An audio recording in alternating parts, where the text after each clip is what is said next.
আসসালামু আলাইকুম, আমি রায়হান। তো আজকে একটা টপিক নিয়ে কথা বলবো, সেটা হচ্ছে মেট্রো রেলের একটা টপিক। কিছুদিন আগে নিউজে আসছিল যে যারা ধরেন মতিঝিল থেকে উত্তরমুখী যাবে তারা সচিবালয় বা এর আগে স্টেশনে উঠে দেন সিট পাওয়ার জন্য মতিঝিলে আগে উঠে দেন সিট নিয়ে উত্তরমুখী যায়। তো আমি যখন মিরপুর থেকে মতিঝিল আসছিলাম, তখন সচিবালয় থেকে দুইটা ফরেনার উঠছে, মেবি নাইজেরিয়া অথবা আফ্রিকা, এরকম কিছু একটা হবে।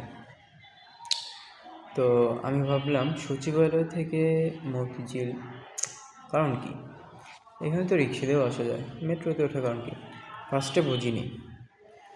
তো যখন একটু ভালো করে খেয়াল করলাম বা ওরা যখন সিটে বসছে তখনই বুঝতে পারছি যে না, ওরা বাঙালিদের মতো হয়ে গেছে।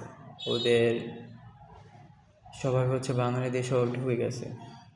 আগে স্টেশনে উঠবে, সিট নেবে, দেন উত্তরমুখীতে যাবে।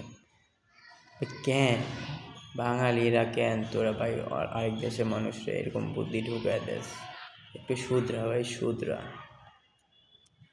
আর আরেকটা ব্যাপার যখন মতিঝিল নামি, বিলিভ মি ভাই, এমন ধাক্কা মারে বলার বাইরে, মনে হয় যে ছিটকা 10 মাইল দূরে গিয়ে পড়বো।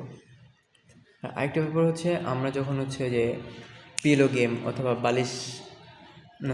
পিলো গেম অথবা চেয়ারের যে গেমটা খেলি, গান বাজনা বাজে, দেন যে চার মধ্যে ঘুরে গান অফ হয়ে গেলে কে আগে চেয়ারটা নিতে পারে, ওরকম একটা যে কম্পিটিশন, ওই কম্পিটিশনটা মতিঝিলে দেখা যায়।